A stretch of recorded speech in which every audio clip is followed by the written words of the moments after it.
here. We, the students of D.A.V Boys Senior Secondary School, Gopalapuram, are presenting today's satsang. Exactly 200 years before, one of the greatest reformers, patriots and a true Arya Samaji, Swami D.A.V was born. He gave a clarion call to the people, urging them to go back to the Vedas.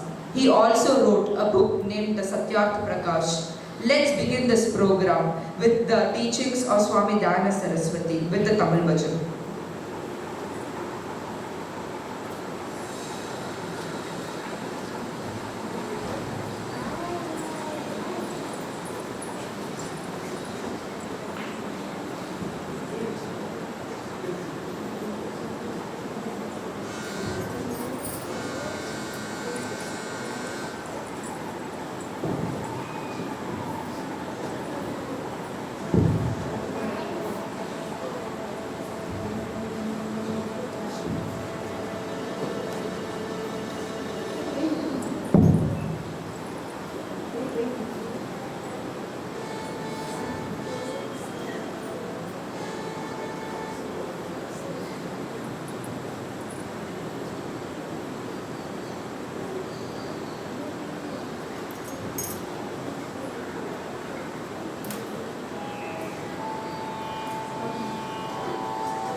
Next up, we have a Hindi speech by our friend Harsh Ashok Bagda of class 7E on the topic of Atma Vishwas, self-belief.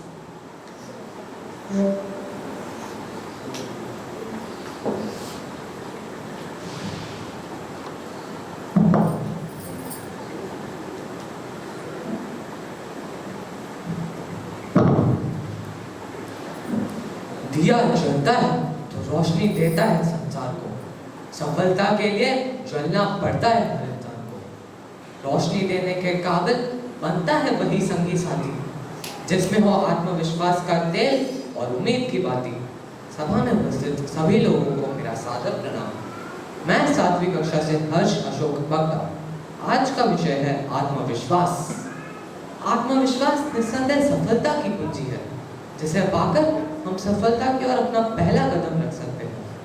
अगर हमें कुछ भी पाना है, किसी भी क्षेत्र में कुछ करके दिखाना है, तो इन सब के लिए आत्मविश्वास का होना परम आवश्यक है। हर किसी में, चाहे वो आप हो, मैं हूँ या कोई भी हो, उसमें कोई ना कोई खास बात जरूर होती है। बस जरूरत है तो उस खास बात को पहचानने की और उसे निखारने की। दुनिया में ईश्वर ने सभी को अनंत शक्तियां प्रदान की है। बस जरूरत है तो उस खास बात को पहचानने की और उसे निखारने की। जो काम संसार के महान लोग कर सके, वो भला हम और आप जैसे लोग क्यों नहीं कर सकते? खुद पर विश्वास कीजिए तो दुनिया आप पर विश्वास करेगी। महर्षि दयानंद सरस्वती, सरदार वल्लभ भाई पटेल, मदन मोहन मालवीय, भगत सिंह जैसे महान लोगों ने अनेक चुनौतियों का सामना किया, लेकिन वह निराश नहीं हुए, वह दृढ़ निश्चय थे, संकल्पबद्ध थे। इसीलिए अपने कार्य से वो समाज को एक नई दिशा दिखा सके। यह सब उनके आत्मविश्वास के कारण संभव हुआ। अब प्रश्न उठता है कि आत्मविश्वास को कैसे बढ़ाया जाए? आत्मविश्वास को बढ़ाने के लिए सर्वप्रथम अपनी सभी क्षमताओं को पहचानें और उनका प्रयोग करना सीखें। अपनी सभी क्षमताओं की एक सूची बनाएं, जिन्हें करने के लिए आप आश्वस्त हैं। सूची की सूक्ष्मता से विश्लेषण करें और उन चीजों को चुनें जिनमें आप सुधार लाकर जीवन में आगे बढ़ना चाहते हैं। सकारात्मक और सफल लोगों से वार्तालाप करें। अपने विचारों को दुनिया के सामने अभिव्यक्त करें। आप वही बनते हैं जिस पर आप विश्वास करते हैं, ना कि जो आप सोचते हैं या चाहते हैं। इसीलिए आज से, अभी से खुद पर विश्वास करना शुरू कीजिए। इस पावन अवसर पर हम आत्मविश्वास के साथ संकल्प लेते हैं कि महर्षि दयानंद सरस्वती जी के दिखाए गए द्वारा मार्ग पर चलकर जीवन में आगे बढ़ेंगे और समाज के उत्थान के लिए एकजुट होकर काम करेंगे। अंत में चंद पंक्तियों के साथ अपनी वाणी को विराम देना चाहता हूँ। आत्मविश्वास से बड़ी नहीं ताकत कोई, आत्मविश्वास से बड़ी नहीं ताकत कोई, या हो तो अधूरी रहती नहीं इच्छा कोई। किसी कीमत पर मत खोना यकीन खुद पर, किसी कीमत पर मत खोना यकीन खुद पर, इससे बढ़कर नहीं मिल सकता वरदान कोई। धन्यवाद। जय हिंद।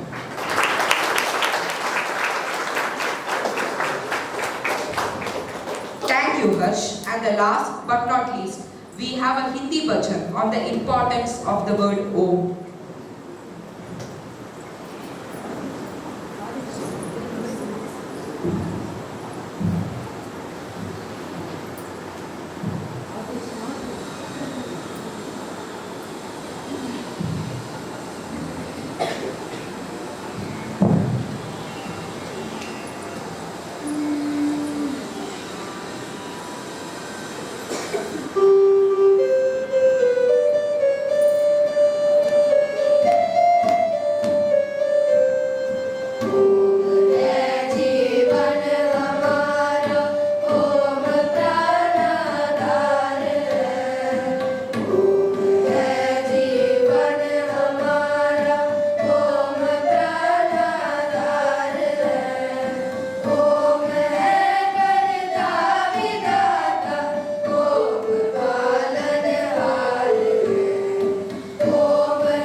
वेदाहमेतं पुरुषं महांसम् आदित्यवर्णं तमसः तरस्तात् तमेव विदित्वातिमृत्युमेति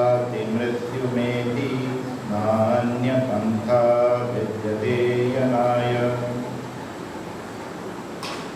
Respected audience gathered over here, including children. First of all, I'd like to congratulate the boys Gopalapuram team for a wonderful bhajans in Hindi, Tamil, and a nice speech in Hindi on self-confidence. Thank you, very nice. Now today, what's the special significance in the last 1 week? What was there yesterday on big festival? Mahashivratri, isn't it? So, what is this? Why do we celebrate Mahashivratri? What happened on that day? Traditionally?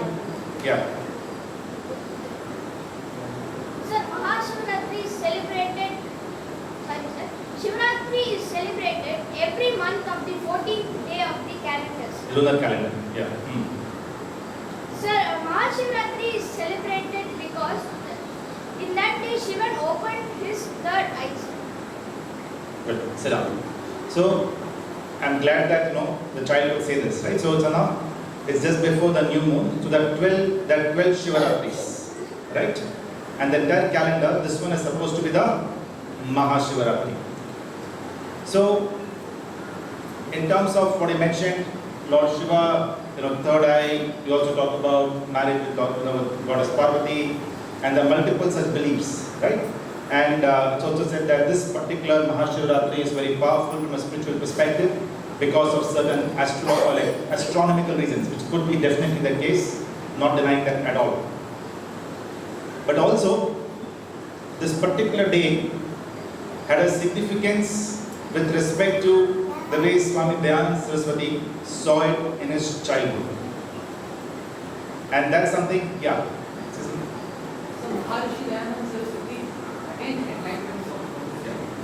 So you see, he got enlightenment. What does that really mean? He was only a 14-year-old. So it's not that, he became yogi on that particular day. The answer is no. Right? He was like typically your age sitting out here. But the core aspect is that religion per se has become an aspect wherein we don't want to think further. We just want to accept it the way it is just told to us. The way it is just told to us. Right? There are 3 types of pramans that we keep talking about, evidences that we all use in our lives. Pratyaksh praman, Anuman praman, and Shabda praman. Pratyaksh praman is what you see with your own eyes, feel, taste, right? That's Pratyaksh praman.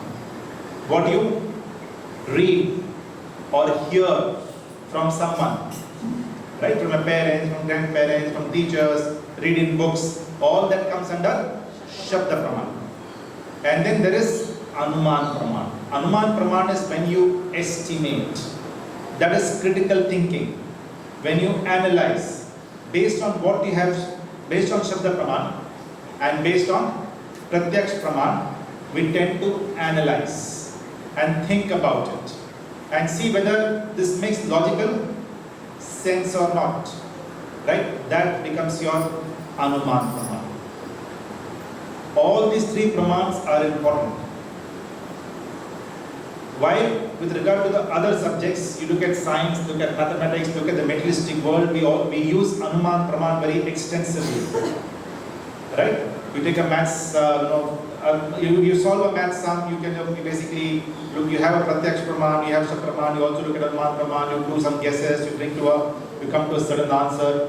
Right? We use Anuman praman all the time. But with regard to religion, we tend to shut down our rational thinking, and it is all about what you hear and you start believing in it. And this is exactly as a 14-year-old kid, Swami D.A.V. Saraswati on this night of Mahashivaratri, somewhere around 1837 or 1838, right? He asked questions. He asked questions. And this explanation that was given to him also way back then, right? That there is the Lord Shiva, and there is a marriage of Lord Shiva versus Parvati, and we are celebrating that, and there's a third eye, saving the world from destruction, right? And there has to be like a Shivlinga, and you have to worship the Shivlinga. This aspect he wanted to understand in more detail. He didn't just take it on face value and leave it there. He wanted to understand in more detail. What does it mean? So he was awake the whole night, as is generally the practice, right? While many of them slept, but he was awake the whole night because he wanted to meet Lord Shiva. Why was he awake the whole night? Because he wanted to meet Lord Shiva. Have you met Lord Shiva? Have you met? No? So, not at all. But he wanted to meet Lord Shiva. And that's where the question came up as to what is the true nature or form of Lord Shiva. Because Lord Shiva as such does not appear, isn't it? Suddenly we see something appearing and this is Lord Shiva. The answer is no. So he started thinking as to what does really this Lord Shiva mean. And that's where he went into more details of it. And that's why we call as if he got enlightenment. Not that he could become a yogi that day, but he only asked this pertinent question. And he stayed with this question to try and answer as to what does Lord Shiva really mean. Okay? Now moving forward, in terms of summary, because when we look at celebrating Mahashivaratri, yes, Shiva is definitely the overall analysis, right? Is that God has multiple names and each name represents a certain quality of that one God, one supreme force. You cannot have hundreds and thousands of gods. It is not that Shiva is another God, Lakshmi is another God, Parvati is another God, Vishnu is another God, and they're all different gods out here, and then there's a God of gods. This aspect is something which Swami Dayananda Saraswati felt is not the right interpretation of the Vedas. Right? God is only one. And that's where he also, there's one interesting anecdote or interesting story. So you have a few blind men who were, do you know the story? A few blind men were inspecting an elephant. Right? So the first time that elephant come amongst them, and these blind men were trying to get a feel of how the elephant is like. Right? So someone touched the tail of the elephant and felt, oh, elephant is like a rope. Someone touched the belly of the elephant and felt this like a large mat.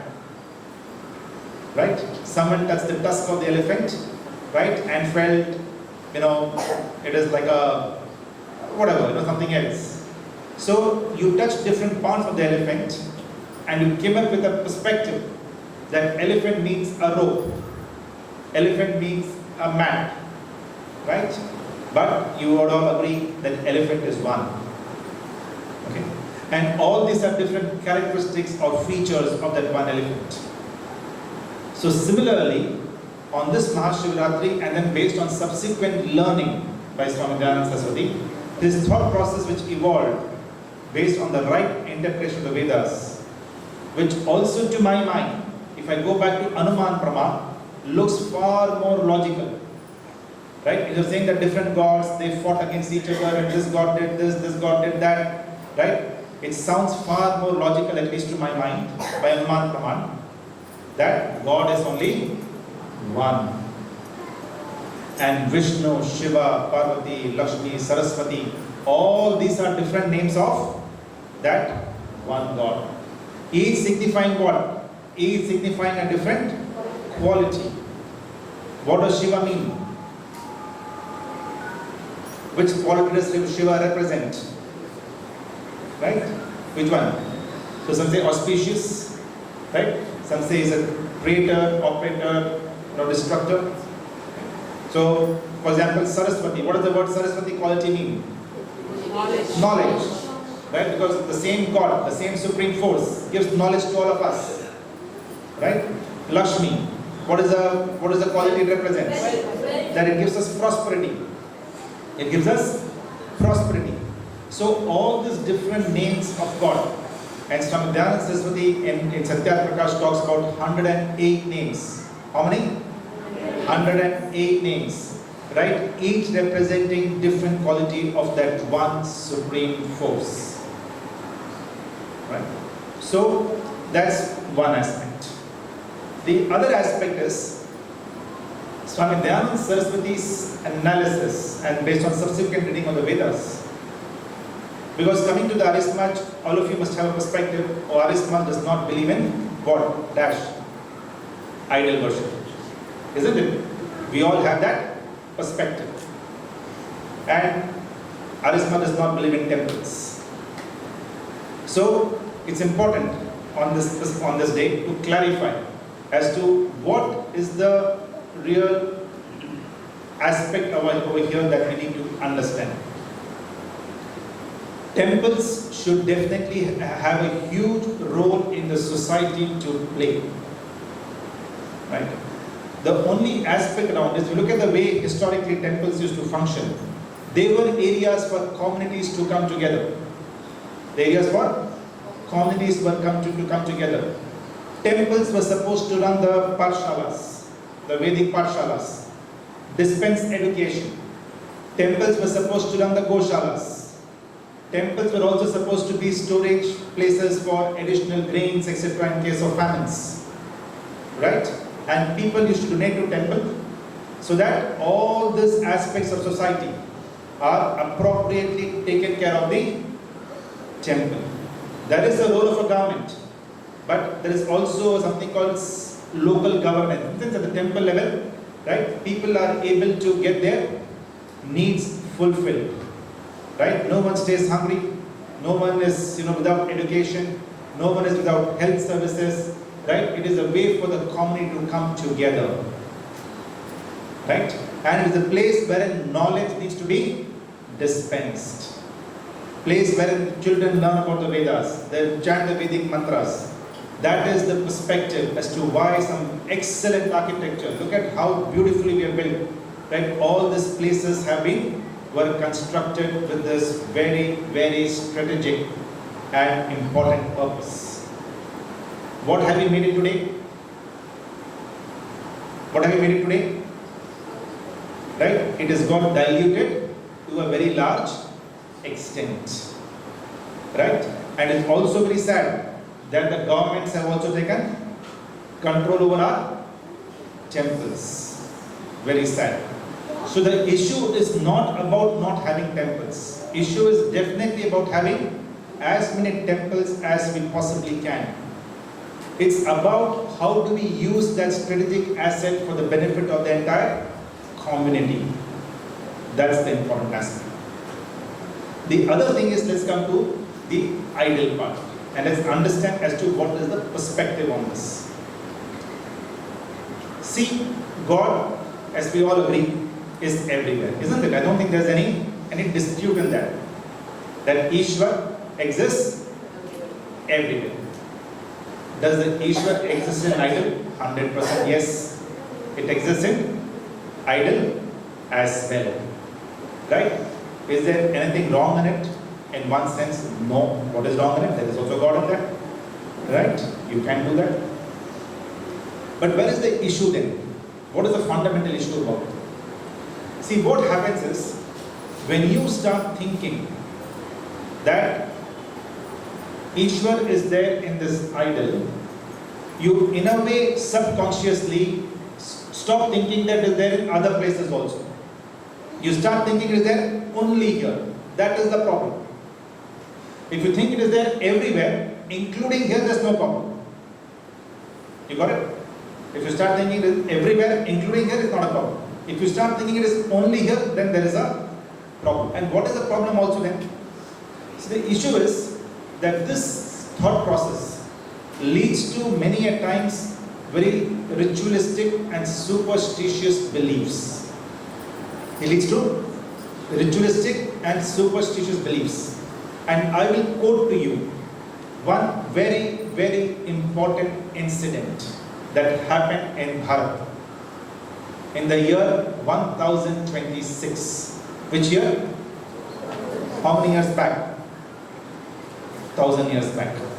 We are in 2024. So 1000 years back, right? Let me quote one very important incident from history for you. History should be learned for what? So that we better our lives for the future. We understand the mistakes from the past to make a better life for ourselves. That is why we learn history. So 1000 years back, in Gujarat you had this place called Somnath. It is called Somnath. Have you heard about it? The Somnath temple. Who invaded Somnath? Who was that Mughal king who invaded Somnath? Any idea? In the year of 1026. Yes. Yes, absolutely. Very good. It was Muhammad Ghazni. He invaded Somnath roughly 1000 years back. Okay. Remember one thing. All the time when the invaders came to attack this country, whose population was higher? The invaders' population or our population? Our population. The invaders would have come in a few numbers, in a few thousands, but we were in lakhs and crores, isn't it? How is it possible that a few thousands, right, they come on their horses or whatever, right, and they are able to invade, right, this Bharatvarsh? How is it possible?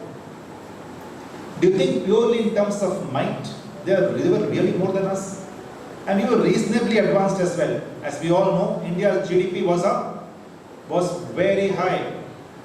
India's and China's GDP was 30-35% of world GDP at that point of time. We were pretty technologically advanced.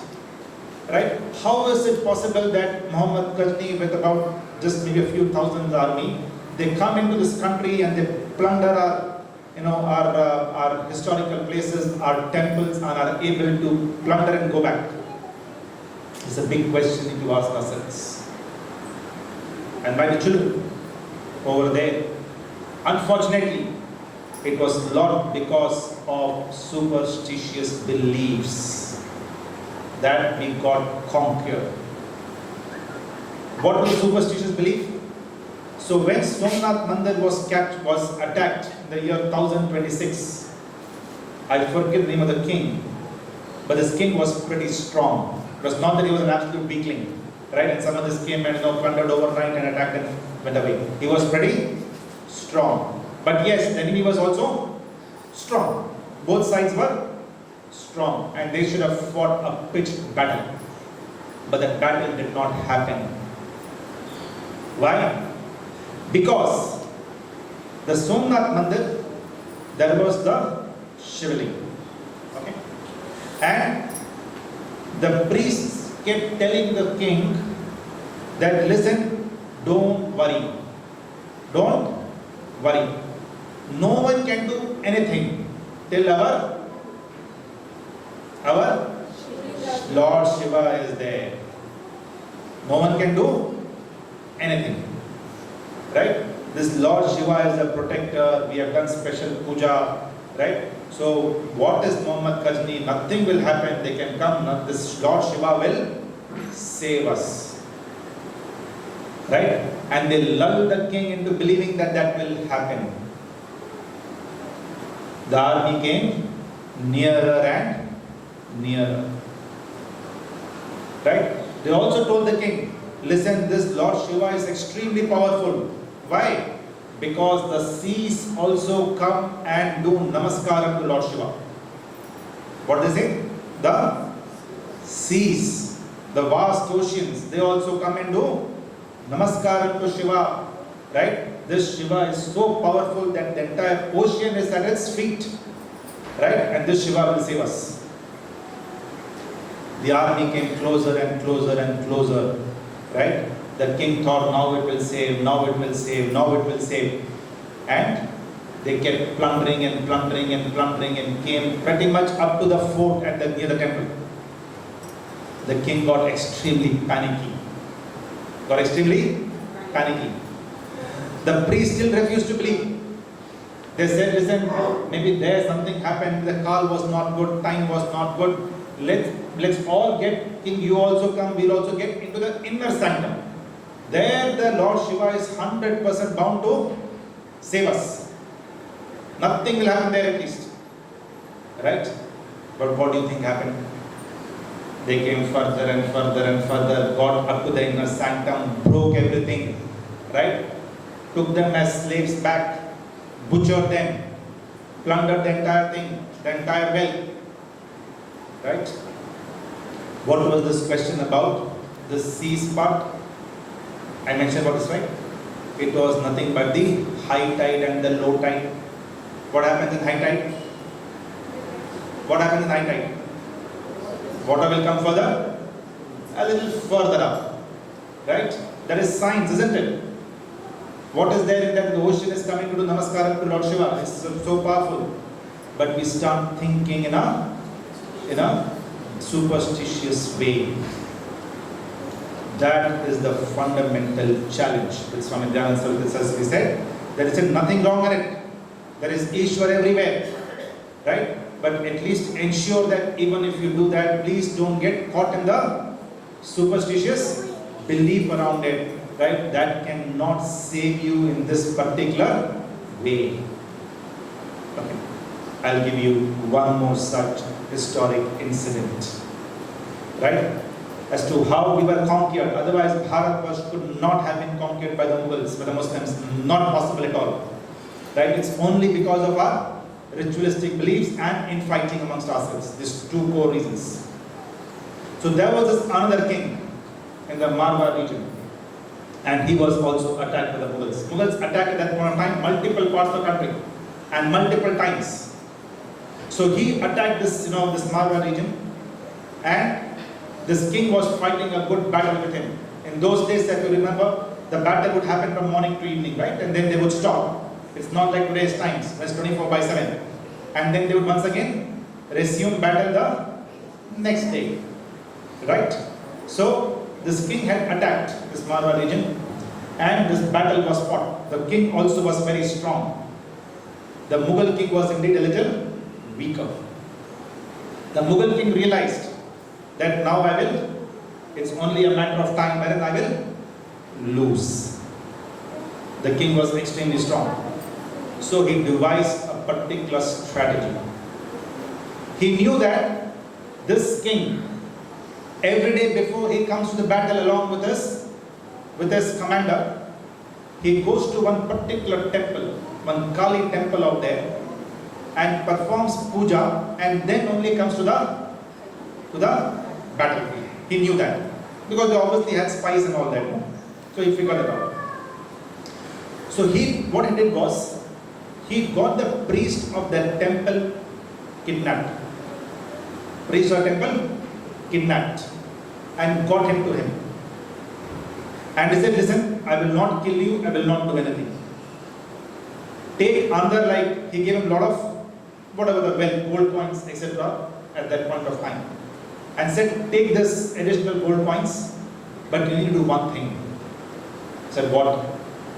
He said, tomorrow morning when the king comes to the temple to worship, before he comes to the battlefield, you need to tell him that today Ma Kali is very upset with you, king. Today is not a good day. Today you and your supreme commander should not go to the battlefield. Right? And put the flag upside down and say something might happen today, Ma Kali is very upset with you. This priest went back, and next day morning, exactly that happened. And this king and the supreme commander, key commander, these two people, they decided to not go to the battlefield on that particular day. They anyways felt they were strong. Right? And obviously the Mughal king now also knew this, that today